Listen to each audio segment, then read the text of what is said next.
Y es el alfa y el omega, el principio y el fin, el que es y que era y que ha de venir. Por los siglos es su reino, él murió y resucitó. Las llaves de la muerte con poder arrebató. Y dice, Él vive hoy, Él vive en mí, está reinando con poder. Vamos, Dios, Él vive hoy, Él vive en ti, con justicia y majestad. Nos toca Juan 20 del 1 al 18. Vamos a hablar acerca de la resurrección de Cristo. Hermanos, quiero que tengan bien en cuenta los que traen Biblia el Salmo 62:11. Es base en este desarrollo de lo que vamos a ver en cuanto a la resurrección. Dice en ese Salmo, en el 62:11, que de Dios es el poder. Y lo que dice este Salmo es muy importante. Lo que tengamos en cuenta. ¿Por qué? ¿Por qué quiero que lo tengan en cuenta? Porque vamos a descubrir en este pasaje que lo que ocurrió fue sobrenatural. Cristo resucitó. Fue algo que necesitaba y requería, hermanos, un inmenso poder. Y solo de Dios viene el poder. Por eso es que yo les digo que quiero que lo tengan en cuenta. En la semana pasada estuvimos viendo con el pastor la muerte y sepultura de Jesús, resaltando los preparativos de los que seguían a Cristo, ¿verdad? Él les leyó los versículos hasta Juan 19:42. Y podemos ver en Juan 19:38-39 cómo José de Arimatea fue ante Pilato a pedir el cuerpo de Jesús para que fuera sepultado.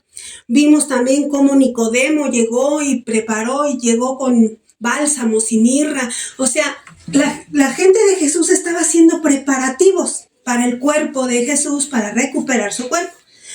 Ahora yo quiero que veamos, y nos vamos a basar en Mateo, porque vamos a ver los preparativos del lado opuesto. Porque también se preparó el lado opuesto, todos aquellos que llevaron a la cruz a Jesús. ¿Sí? Dice, ahí ellos hicieron una preparación. Todos aquellos que no querían que aconteciera aquello, ellos también se estaban preparando. Miren, leamos Mateo 12 del 38 al 40. Algunos de los fariseos y de los maestros de la ley le dijeron, Maestro, queremos ver alguna señal milagrosa de parte tuya. Jesús les contestó, esta generación malvada y adúltera pide una señal milagrosa, pero no se les dará más señal que la del profeta Jonás. Sí. Porque así como 3 días y 3 noches estuvo Jonás en el vientre de un gran pez, también 3 días y 3 noches estará el Hijo del Hombre en las entrañas de la tierra. ¿De qué nos hablan estos versículos? Los fariseos y maestros de la ley le pedían una señal milagrosa a Jesús. Y Jesús les contesta y les anuncia la resurrección por medio de esa contestación, que 3 días él iba a tardar en resucitar. Pero ellos no lo entendían, entre comillas. Ahora, en Lucas 24:46. En Lucas, esto es lo que está escrito, les explicó, que el Cristo padecerá y resucitará al 3er día, y en su nombre se predicarán el arrepentimiento y el perdón de pecados a todas las naciones, comenzando por Jerusalén. Él les anuncia a sus discípulos que él tiene que morir y que va a resucitar. Todo este tiempo estaban pendientes, ¿quiénes? Los fariseos, los maestros de la ley, todos los que no estaban de acuerdo, ¿no? Ellos sabían lo que Jesús había hablado, aunque no creyeran en lo que dijera, pero sabían lo que él había hablado. Miren, leamos ahora Mateo 27, del 62 al 66. Al día siguiente, después del día de la preparación, los jefes de los sacerdotes y los fariseos se presentaron ante Pilato. Señor, le dijeron, nosotros recordamos que mientras ese engañador aún vivía, dijo a los 3 días resucitaré. Por eso ordene usted que se selle el sepulcro hasta el 3er día, no sea que vengan sus discípulos, se roben el cuerpo y le digan al pueblo que ha resucitado. Ese último engaño sería peor que el primero. ¿Sí? ¿Qué nos narra Mateo? Aquí nos narra cómo estos hombres pretendían asegurar lo que ellos creen que es su triunfo. Y sin darse cuenta, una vez más, están ayudando a que se lleve a cabo el plan de Dios conforme a lo que Jesús ya había hablado. Ellos no creían en lo que decía Jesús, pero le temían, porque ellos habían oído que Él iba a resucitar al 3er día. Ellos habían oído que Él tenía que morir y que iba a volver a vivir. Y decían no creer en lo que Él decía, pero tenían temor. Decían, ¿y si roban el cuerpo? ¿Y si ellos mismos hacen que todo parezca? Pues la gente va a creer más. Y en lugar de decir, ya se murió, ya acabé con el problema, a veces se cree más en un muerto que en un vivo. Ellos tenían temor, empezaron a prepararse. Por eso les digo que esta es una preparación del lado opuesto. ¿Qué hicieron? Fueron ante Pilato y empezaron a prevenir lo que pudiera pasar. En el 65. Ahora, en el 65, ¿qué dice? Llévense una guardia de soldados, les ordenó Pilato, y vayan a asegurar el sepulcro lo mejor que puedan. Así que ellos fueron, cerraron el sepulcro con una piedra y lo sellaron y dejaron puesta la guardia. Le piden a Pilato una piedra. Y no estamos hablando de cualquier piedra. Si nosotros leemos un poquito la historia, eran tumbas donde las piedras eran pesadísimas. Le piden un sello que representaba a Roma. ¿Eso qué significaba? Que el que se atreviera a violar un sello estaba muerto. Y si llegaba a escapar era perseguido de por muerte. O sea, y no solo eso, le piden también una guardia de soldados. Vean todas las prevenciones que ellos hicieron para resguardar y asegurar que el cuerpo de Cristo estuviera ahí adentro y que nadie pudiera acercarse a él.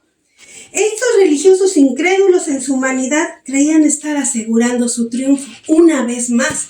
Ellos creyeron que muriendo Jesús en la cruz ellos ganaban, cuando en realidad era una victoria para nosotros. Y ellos, al intentar que nadie tocara el cuerpo para que no se llevara a cabo la resurrección, creían estarse asegurando de que no pasara y por el contrario, fíjense lo que esto contrae. Eso hizo que fuera más exaltado el poder de Dios, porque ellos lo hicieron por los medios más difíciles que había en ese entonces. ¿Sí? Dice, pero lo único que lograron fue poner testigos y obstáculos más fuertes para que fuera manifestado todo el esplendor y el enorme poder que Dios manifestaría para la resurrección de Cristo. ¿Sí? Y así es como llegamos a la primera semana. Leamos Juan 20 del 1 al 9, dice, el primer día de la semana, muy de mañana, cuando todavía estaba oscuro, María Magdalena fue al sepulcro y vio que habían quitado la piedra que cubría la entrada. Fue corriendo, a ver a Simón Pedro y al otro discípulo a quien Jesús amaba y les dijo, se han llevado del sepulcro al Señor y no sabemos dónde lo han puesto. Pedro y el otro discípulo se dirigieron entonces al sepulcro. Ambos fueron corriendo, pero como el otro discípulo corría más aprisa que Pedro, llegó primero al sepulcro. Inclinándose, se asomó y vio allí las vendas, pero no entró. Tras él llegó Simón Pedro y entró en el sepulcro. Vio allí las vendas y el sudario que había cubierto la cabeza de Jesús. Aunque el sudario no estaba con las vendas, sino enrollado en un lugar aparte, en ese momento entró también el otro discípulo, el que había llegado primero al sepulcro, y vio y creyó. Hasta entonces no habían entendido las escrituras, que dice que Jesús tenía que resucitar. ¿Qué creyó Pedro? ¿Qué creyó Juan? Porque era Juan el que iba con Pedro. ¿Qué es lo que él creyó? que el cuerpo no estaba ahí porque él no lo Que creía. resucitaría. Él no creía que no estaba ahí su cuerpo. Hasta ese momento ellos seguían, hermanos, sin recordar. ¿Qué nos pasa en una situación difícil a nosotros? Nos bloqueamos. Nos dejamos llevar por el dolor, por la tristeza, por la situación. Y lo último que recordamos es la instrucción de la Escritura de qué es lo que tenemos que hacer. Esto estaban viviendo los discípulos del Señor. Entre la confusión, entre el no entender, entre el ver a su maestro crucificado, el verlo como lo vieron en una cruz, ellos no tenían revelación del Espíritu Santo. Estaban entre el dolor y la confusión. Por eso es que aquí nos dice Juan que ellos todavía no habían entendido la Escritura que dice que Jesús tenía que resucitar. Se les había olvidado lo que Él les había dicho, porque ellos estaban preocupados por su cuerpo y no entendían qué es lo que había pasado. Hasta ese momento ellos seguían en esa confusión. ¿Por qué? Porque es lo que nos pasa a nosotros cuando estamos en una tribulación o en un proceso o en una situación. Leamos. Los discípulos regresaron a su casa, pero María se quedó afuera llorando, junto al sepulcro.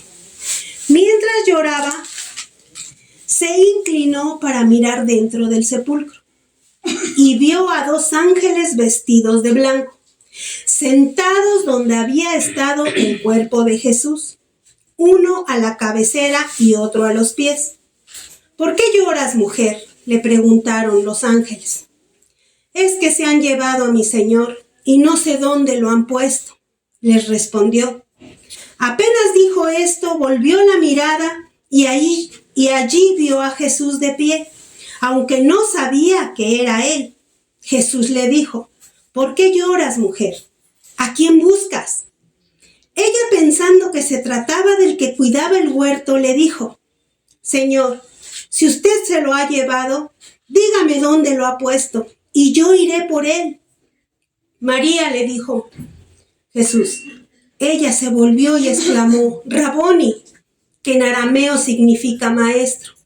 Suéltame, le dice, porque todavía no he vuelto al Padre. Ve más bien a mis hermanos y diles, vuelvo a mi Padre, que es Padre de ustedes, a mi Dios, que es Dios de ustedes.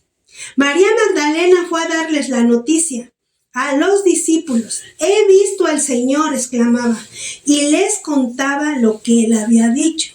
¿Qué pasó aquí? Que Jesús estaba consolando a María y le estaba dando la instrucción para que ella les hiciera llegar el mensaje a los demás y pudieran recordar que él les había dicho que iba a resucitar, pero que primero él tenía que ir al Padre. Tenía que entregar lo que ya había hecho. ¿Para qué? Es como cuando tú haces un trabajo y vas y lo culminas. ¿Para qué? Para que empiece el proceso. Él tenía que llegar y entregar para regresar y empezar a establecerse en el mundo lo que se iba a llevar a cabo. Las indicaciones que Jesús iba a dar.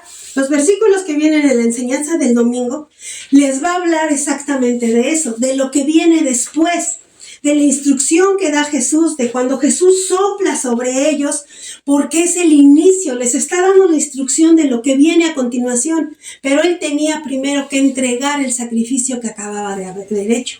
Por eso María no podía tocarlo. Porque más adelante, en 3-4 versículos de lo que viene, ustedes se van a dar cuenta que cuando Jesús entra al lugar donde están sus discípulos, entonces les dice, tóquenme. ¿Para qué? Para que ellos pudieran comprobar que él había entrado a ese cuarto sin puerta alguna y que podían palparlo y tocarlo porque él era Dios. Pero cuando encuentra a María no fue así, porque él primero tenía que entregar lo que se acababa de llevar a cabo. Por eso es que es la diferencia. Dice, hasta aquí tenemos claro que Jesús ya no estaba en la tumba, Pero para que esto pasara, se tuvieron que vencer varios obstáculos, hermanos, y pasar por varias situaciones. A Magdalena le quedó claro que Jesús ya estaba de pie, que ya no tenía que ir a buscar un cuerpo y que tenía que ir a decirle eso a los demás discípulos. Amén. ¿Sí? Ya no estaba perdido. Ya ella tenía la indicación de lo que tenía que decir. Pero para que todo esto pasara, se tuvieron que vencer obstáculos, de los cuales mencionamos. Se tuvo que pasar por la guardia, el sello, la piedra. La guardia, el sello y la piedra habían sido removidos. El cuerpo no estaba físicamente en la tumba. La aparición a María Magdalena dando las buenas nuevas. Los discípulos atestiguando que Jesús no estaba en el sepulcro y se regresaron tristes a donde estaban reunidos.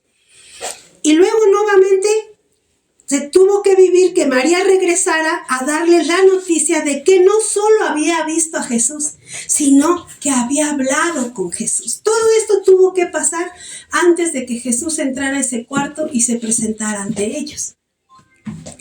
Empecemos analizando por qué es importante la resurrección de Jesús. Hasta ese momento, todos tenemos claro que Jesús había hecho todo. En Juan 1:3 dice que todas las cosas por Él habían sido hechas y no hubieran sido hechas de no ser por Él. ¿Por qué, hermanos?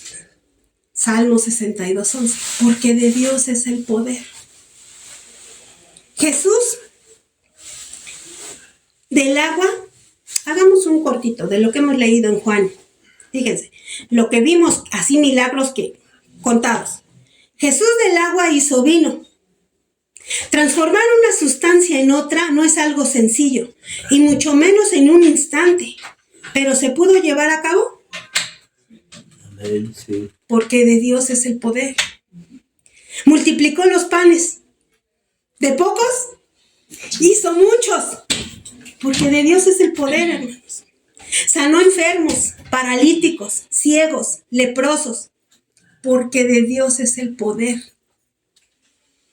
Y esto solo por mencionarte algunas de las cosas que hizo, que fueron muy rembombantes en lo que hemos leído de Juan. Porque no cualquiera, es más, nadie en la tierra puede hacer lo que él hizo. Pero él muriendo en la cruz, en ese instante, cuando él muere en la cruz, es donde inicia el plan maravilloso de Dios. ¿Para qué? Para nuestras vidas. Justamente cuando él muere en esa cruz. Mientras esos hombres creen que lo habían vencido, llevándolo a la cruz, estaba dando inicio el plan perfecto de Dios. Para salvarte a ti y a mí, para salvarnos a todos nosotros en esta tierra. En la muerte de Cristo, nuestros pecados fueron pagados. Y en su resurrección, nosotros obtuvimos junto con Él la victoria sobre la muerte. Porque ahora nosotros no morimos, hermanos. Los hijos de Dios solo dormimos para el día en que estemos habitando con Él.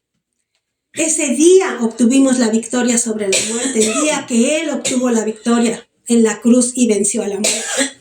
En Mateo 16:18 dice que las puertas del reino de la muerte no prevalecerán. ¿Qué quiere decir eso? Que la muerte no podía sujetarlo. Eso quiere decir que la muerte no podía sujetarlo ni iba a prevalecer sobre el Señor Jesucristo. Eso es lo que quiere decirnos ahí en Mateo 16:18.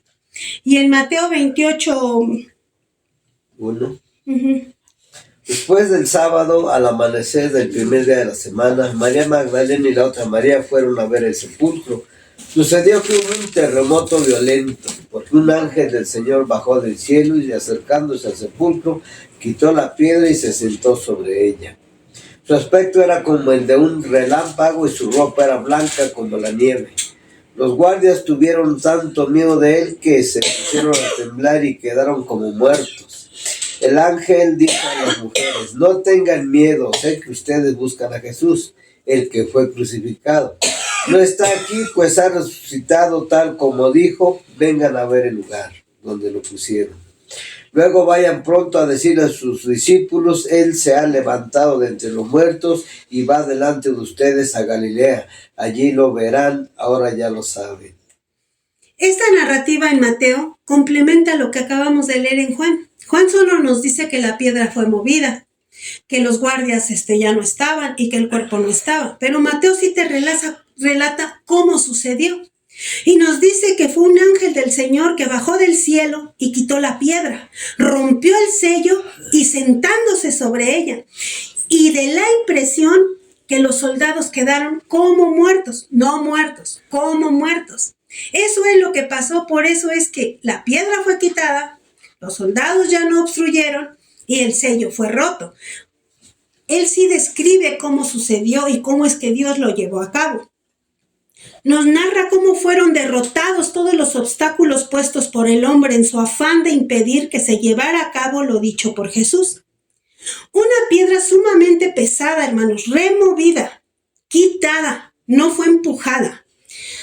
Un sello roto y una guardia inútil y vencida. El día de hoy nos preguntamos, quizás muchos de nosotros, ¿cuáles son nuestros estorbos en nuestra vida? Porque esto estorbaba entre los apóstoles, los que creían en Dios y el cuerpo del Señor. Pero nosotros, ¿cuáles son nuestros obstáculos? ¿Qué nos mantiene atados? ¿En qué sepulcro en el cual nos mantiene muertos espiritualmente? ¿Cuál es el área que tenemos que empezar a trabajar? Quizás sea un vicio, quizás sea una conducta, quizás sea un pecado oculto que quizás ni nosotros mismos hemos descubierto. No lo sé, pero es parte de nuestro trabajo empezar a investigarlo, empezar a saber qué es lo que me mantiene atado, qué es lo que me mantiene encerrado, para que yo pueda empezar a llevar a cabo el plan de Dios que Él fue y cumplió en la cruz para que se llevara a cabo en mi vida. El ángel le dijo a las mujeres, Mateo 28, del 5 al 7. El ángel dijo a las mujeres, no tengan miedo, sé que ustedes buscan a Jesús, el que fue crucificado. No está aquí, pues ha resucitado. Tal como dijo, vengan a ver el lugar donde lo pusieron. Luego vayan pronto a decirles a sus discípulos, Él se ha levantado de entre los muertos y va delante de ustedes a Galilea. Allí lo verán, ahora ya lo saben. ¿Qué les dice? Vean, Él se ha levantado. Él se ha levantado de entre los muertos y ahora va delante. Ya no lo busquen entre ellos. Él no se encuentra ahí. Eso es lo que les está anunciando las buenas nuevas, lo que a lo mejor ellos habían perdido el punto. Y el día de hoy podemos ser libres gracias a la resurrección de Cristo Jesús. Gracias a esa resurrección nosotros podemos ser libres. Gracias a que Él murió en la cruz, gracias a eso fueron pagados nuestros pecados y por la resurrección tenemos la victoria ante el pecado. No importa lo complicado de nuestra situación o pecado, Cristo quiere salvarnos. No importa la situación en la que estemos, no importa lo que estemos pasando, de Él siempre va a haber salvación, siempre va a haber una salida, porque Él es el que tiene el poder. Y el mensaje del día de hoy nos dice eso. Nos está diciendo que la tumba está vacía. Nos está diciendo que Él quitó la piedra, que Él quitó el sello y que Él quitó a la guardia, que Él quitó los obstáculos. ¿Qué nos está diciendo ahora para que lo traigamos a nuestras vidas? A ti y a mí y a todo el que cree en Cristo, al que le ha recibido en su vida, nos está diciendo que nos puede quitar lo que nos estorbe. Lo que sea, Él lo puede porque suyo es el poder, porque Él es el que puede llevarlo a cabo. Por eso es que en este mensaje eso es lo que quiere que nos llevemos. Que Él nos puede quitar cualquier estorbo que exista para llevar a cabo su plan perfecto que tiene para con cada uno de nosotros. Tiene un plan para que lo llevemos a cabo, para salvarnos y resguardarnos, porque cada uno de nosotros tiene diferentes obstáculos, diferentes situaciones, diferentes debilidades. Pero para cada uno de nosotros Él tiene un plan. Y Él con esta enseñanza, eso es lo que quiere que nos llevemos el día de hoy, que Él nos lo quita todo. Que Él es el único. No hay pecado ni obstáculo más grande que Dios. ¿Por qué, hermanos? Porque de Dios es el poder. Y no hay otro. No hay otro más poderoso que Dios, ni hay otro camino, y la misma escritura nos lo dice. Y eso es lo que yo quiero que hoy, por medio de esta enseñanza que enseña muchas cosas, nos habla del carácter de Pedro, nos habla de por qué Juan iba atrás, tiene mucha enseñanza, pero yo quería que nos lleváramos de este pasaje de Juan, la maravilla que Dios consiguió en su muerte y resurrección en esa cruz. El que Él nos quiere demostrar por qué es que hizo un sacrificio tan grande para que se llevara qué en nuestras vidas. Porque nos está demostrando que Él es el único, que sea el obstáculo que sea, así sea la peor situación, Él es el único que nos va a quitar los obstáculos para que podamos llevar a cabo el proyecto y plan que tiene cada uno de nosotros. Amén. Amén. Ojalá y les sea de bendición y les haya instruido y les alimente su vida. Sí.